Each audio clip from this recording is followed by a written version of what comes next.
A blessed morning to everyone. We're Group 6 and we're here to present the communicable and non-communicable disease.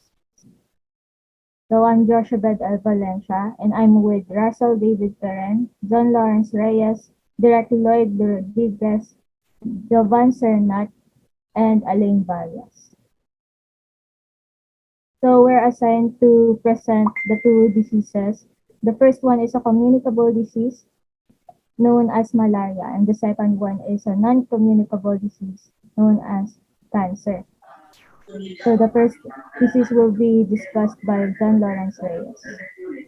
For malaria is a vector-borne infectious disease that is widespread in tropical and subtropical regions, including the Philippines. It's commonly associated with the poverty, but it also affect the poverty and the hind- hindrance to the economic development. Ang malaria ay kumakalat na sakit na kung saan nakakahawa na kumakalat ito sa tropical and subtropical na bansa at kasama na dito ang Pilipinas at dahil sa malaria nakakaapekto ito sa economic at sa pag-unlad ng mga bansa. Next page po. Malaria, according to Engelker 2007 in Morton's Microbiology for the Health Science, one of the most common infectious disease and enormous public health problems. It's caused by protozoan parasitus of the genus Plasmodium and Falciparum and Plasmodium vivax. Other related species can also infect humans. This group of the human pathogenic Plasmodium species usually referred to the malaria parasites. They are transmitted by female Anopheles mosquitoes. Ang malaria ay napag-aralan ng Burton's Microbiology na sinabi nila na nakakahawa ang sakit and lalo na sa mga pampublikong kalusugan ng mga tao at napag-alaman na nila na ang natatransmit ito sa female Anopheles mosquitoes. And yung next slide po ipapresent po ni Jovan Sernat. Signs and symptoms of malaria. The parasites multiply within the red blood cells and cause anemia, high fever, chills, nausea, headache, diarrhea, and in severe cases, coma and death.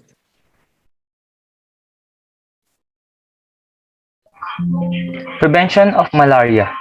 Malaria can be prevented by avoiding mosquito bites through the use of mosquito nets, insect repellent, spraying insecticides, and draining standing water where mosquitoes place their eggs. No vaccine is currently available for malaria. Preventive drugs must be taken continuously to reduce the risk of infection. So the second disease will be a non-communicable disease known as cancer. So there are 5 classifications of cancer. Next slide, please. So the first one is carcinomas. Second is sarcomas. Third is lymphomas. Fourth is leukemias. And the last one is adenomas. So carcinoma. Carcinoma is a type of cancer that starts in cells that make up the skin or the tissue lining organs, such as the liver or kidneys. Like other types of cancers, carcinomas are abnormal cells that divide without control.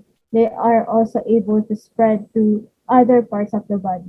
They are believed to be the result of a combination of factors, including hereditary factors, carcinogens like asbestos, tobacco smoke, radiation, or industrial chemicals. Certain viruses like the human papillomavirus, hepatitis, or Epstein-Barr virus.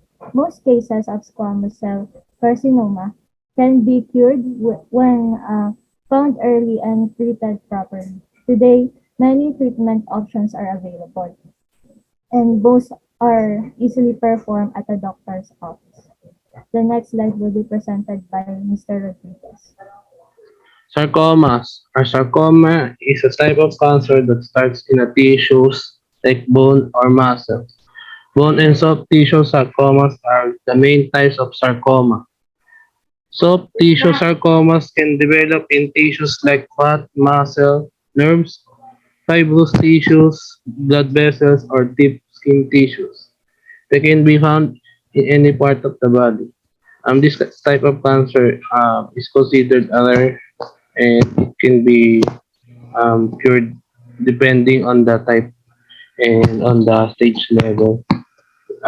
In stage 4, it is only a low chance of being cured.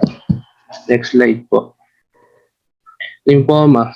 Lymphoma is a cancer that begins in infection-fighting cells of the immune system, called lymphocytes. These cells are in the lymph nodes, spleen, thymus, bone marrow, and other parts of the body. When you have lymphoma, lymphocytes can change and go out of control. There are two main types of lymphoma. Non-Hodgkin is the number one. Most people with lymphoma have this type. Second is Hodgkin. In lymphoma, it is curable but also depending on the type and stage.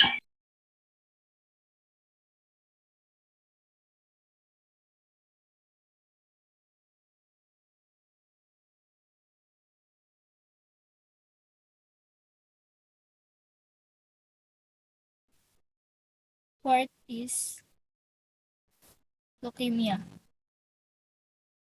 Ito ay blood cancer na nagkakos sa pagtaas ng number of white blood cells sa ating body. Yung mga white blood cells ay pinapatay ng mga red blood cells at platelets sa body. Maraming types ang leukemia na nag-e-exist. Ang ilang uri ng leukemia ay mas karaniwan sa mga bata at yung ibang forms naman ng leukemia ay nangyayari sa mga matatanda. Next page po.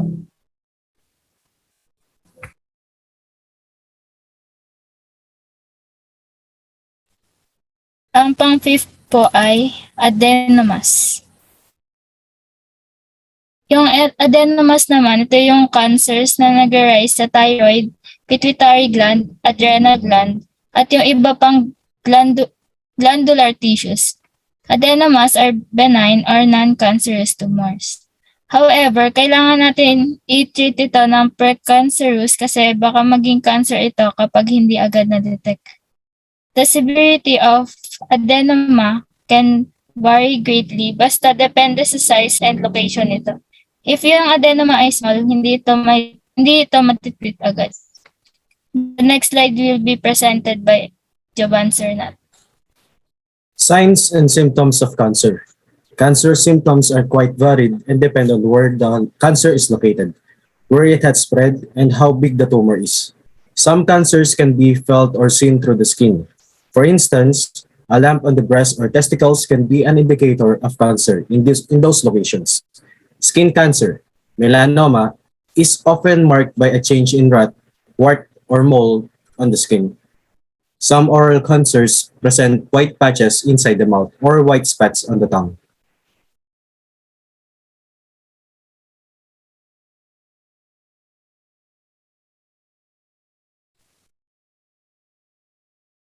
Ang iba mga cancer naman ay may mga sintomas na hindi gaanong nakikita sa physical.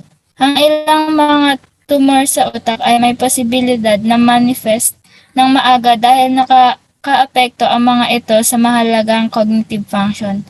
Itong cognitive function na ito ay tumutukoy sa multiple mental abilities including learning, thinking, reasoning, remembering, problem-solving, decision-making, and attention. Usually, yung pancreas cancers naman ay magliit, mag-produce ng mga symptoms until they induce pain. So, sa pamamagitan ng pagpupush again sa mga malalapit na nerves o kaya naman pagsagabal sa tungkulin ng liver na nagdudulot ng paninilaw ng balat o tinatawag na jaundice. Ang mga symptoms din na ito ay nakakapagdulot ng tumor na pumipigil sa mga organs at ng mga blood vessels. Ang example nito ay colon na nagli-lead sa constipation, diarrhea, and changes in stool size. Yung bladder or prostate cancers naman ay nakakaapekto sa bladder functions such as frequent or infrequent urination. The next slide will be presented by Roselle Peren. As cancer cells use the body's energy and interfere with normal hormone function, it is possible to cause fever, fatigue, excessive sweating, anemia, and unexplained weight loss. However, these symptoms are common in several other maladies as well. For example, coughing, hoarseness can point to lungs or throat cancer as well as several other conditions. Also, cancer cells are the one that causes certain part of the body unable to work properly or dysfunction. It can also divide itself, so it needs to be treated as soon as possible to avoid serious problems. Thank you for listening, and that is all.